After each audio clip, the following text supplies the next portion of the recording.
Jimmy Mattingly grew up on a farm north of Litchfield, Kentucky, and was influenced by both his dad, Edward Mattingly, who was a fiddle player, and a musical family that went back generations.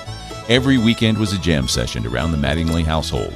At the age of 9, Jimmy began sneaking his dad's fiddle out of the case after school, with the help of his mom, Sue Mattingly.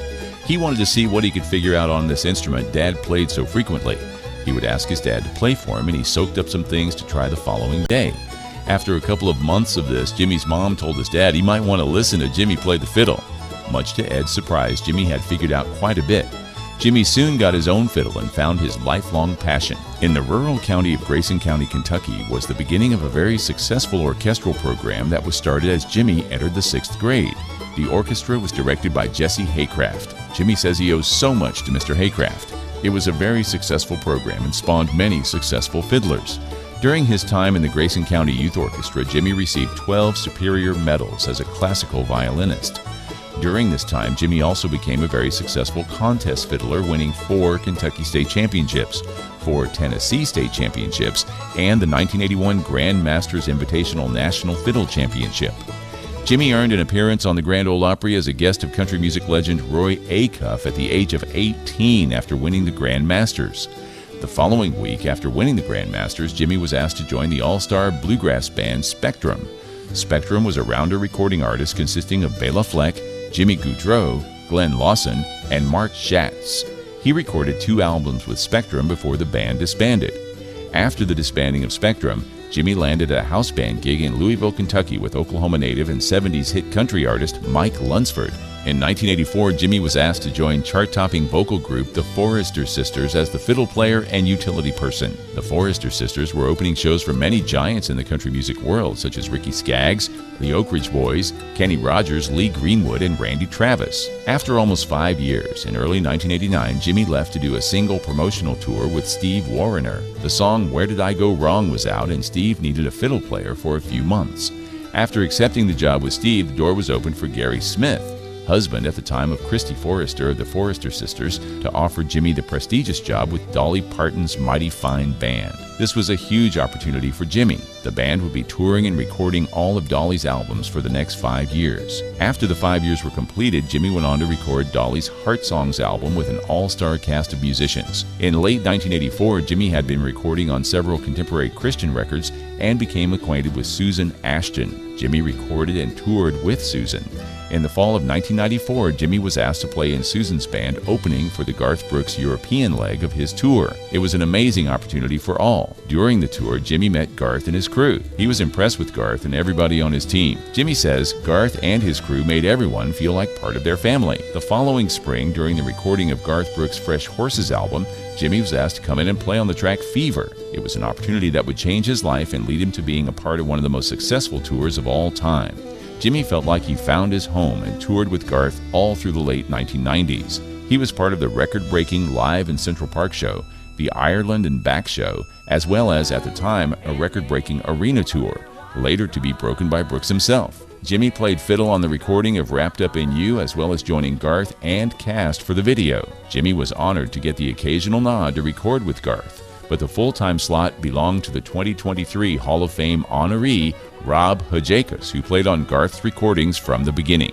Jimmy has stated what Rob played on Garth's music is perfection, and it is always an honor to play those parts. When Garth took a break in 2000 to devote more time to his children, Jimmy was on the lookout for something to do for the next 14 years. In 2000, he was asked to join Steve Wariner for his Hands of Time tour. Garth came out of retirement briefly and did the coast-to-coast shows. Jimmy stated at the completion of the 3-city tour, while flying home, he got a call to do an album and possibly tour with Dolly. It was the Halos and Horns record and tour. He joined his longtime pal and 5-time national banjo champion, as well as member of the National Banjo Hall of Fame, Gary Biscuit Davis, on the tour, and Davis produced the album alongside Dolly. They toured the U.S. and Europe, and at the completion of that tour, Jimmy was feeling like he wanted to play more bluegrass and started frequenting the Station Inn, which gave him and a couple of pals the idea to start their own band, the Grascals.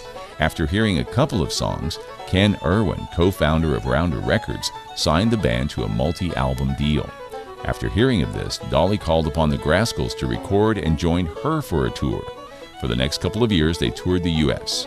The Grascals were two-time International Bluegrass Music Association Entertainers of the Year and Song of the Year recipients, and two-time Grammy-nominated artists for Bluegrass Album of the Year. After disbanding for a short time, Dolly fired up again with a more commercial band, and Jimmy remained with Dolly for the recording and touring. The tour lasted for a couple of years, and after the completion of that tour, Jimmy began working with Reba McEntire for a 5-year tour. By this time, 2014 was getting closer, and Jimmy was anticipating his longtime boss, Garth Brooks, was thinking about heading out on tour again. Jimmy says Reba was the coolest about my departure. When asked when she wanted the band leader to find his replacement, she said let him stay as long as he wants. Jimmy says she is a first-class entertainer in person. She brings it every night. There was never any question with anybody that Jimmy worked with after 1995 that he would always answer the call from Garth. The next 4 years would bring one of the most successful arena tours of all time with Garth Brooks, playing to well over 6 million fans and playing a record number of shows. It was like making it to the playoffs in baseball or maybe hockey, says Mattingly. Exciting and grueling and everything I'd ever dreamed of doing, he says. For a short time after finishing the arena tour, Jimmy had the honor of joining up with Trisha Yearwood's amazing band for the Every Girl Tour. It's so inspiring to hear a singer like Trisha Yearwood sing every night, says Jimmy. The symphony shows with Trisha singing are amazing, he says. In 2018, the Garth Brooks Stadium Tour began, and once again it was record-breaking crowds every night. Battling through the COVID shutdown was trying and left my soul hungry for music, Mattingly says. Jimmy performed with Garth on occasion during this time, but caught up on his family time with his wife, Ginger, and children, Ethan, Ansley, and Emmy. He also began recording and songwriting much more in his home studio, doing overdubs for Dolly Parton, Paul Rodgers of Bad Company, and many others. He also spent time working on a musical and helping to produce music for different artists. When the Garth Brooks Stadium Tour got the green light to continue, it was epic shows every weekend in sold-out stadiums, averaging 95,000 tickets sold each city, including a trip back to Dublin, Ireland's Croke Park for an unprecedented 5 sold-out shows. Jimmy was thankful to be back at doing what he loved and has done for most of his life.